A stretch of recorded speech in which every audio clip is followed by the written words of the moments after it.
Hello everybody, it's the Game Judge here, and we recently received news that Larian Studios is no longer going to be working on Baldurs Gate. They confirmed there's no longer going to be any DLC, and there's not going to be Baldurs Gate 4. Now, I've been thinking a lot about this, and at first I kind of had mixed emotions about this, but the more I think about it, I think this is a good thing, and I want to talk about why that is. But before we do that, I want to go to the man himself, Sven, and kind of see what he has to say about the issue. And this is according to an article by PC Gamer, where Sven is quoted as saying, "We're going to move away from D&D, we're going to start making a new thing." He also goes on to say the studio's ambitions are too big and life is too short to be making Baldur's Gate 3 expansions. Now this is very interesting and telling of Larian's character. I think it's also true to their character because if you watch my last video, Larian Studios and Sven has always been kind of a team that takes big risk and they go all in on what they want to do, and I think that's why they've been successful. So the fact that he's saying, you know, we're done with Baldur's Gate 3, we're going to go take a risk and make something else, it might sound a little crazy to people, right? It's like, why would you have something that's so successful and you can just build on that? But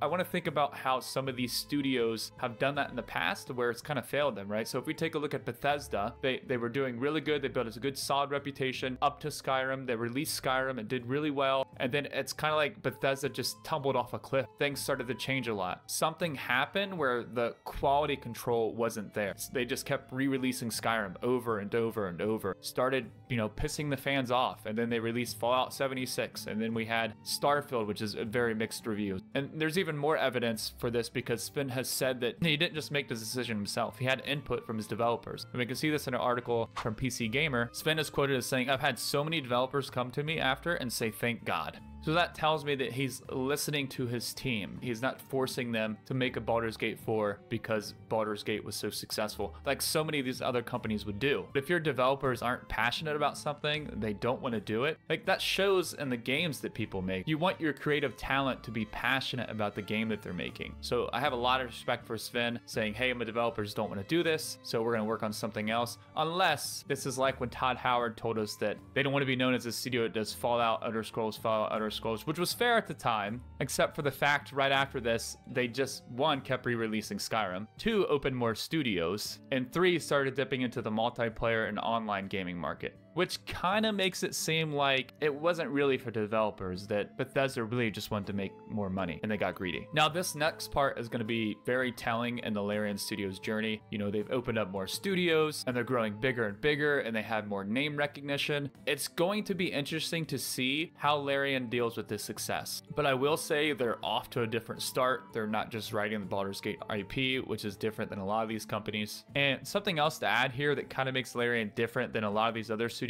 is Larian doesn't have a publisher. They are the publisher and the developer, which gives Larian a huge advantage over these other companies. But I also don't think this gives these other companies an excuse to not make good games. Not saying it's necessarily the developer's fault, but a game that's not good, it's just not a good game. So that's just my quick thoughts on it. I wonder if they're going to continue in the Divinity universe. Not really sure. I'd be excited to see what they put out next. And in the meantime, I'm going to give Larian Studios the benefit of the doubt. Let me know what you guys think in the comments below. Do you think this is a good move by Larian, or do you think this is a bad move? I'd be curious to see what you guys think. Thank you so much for watching. Hope to see you on the next one.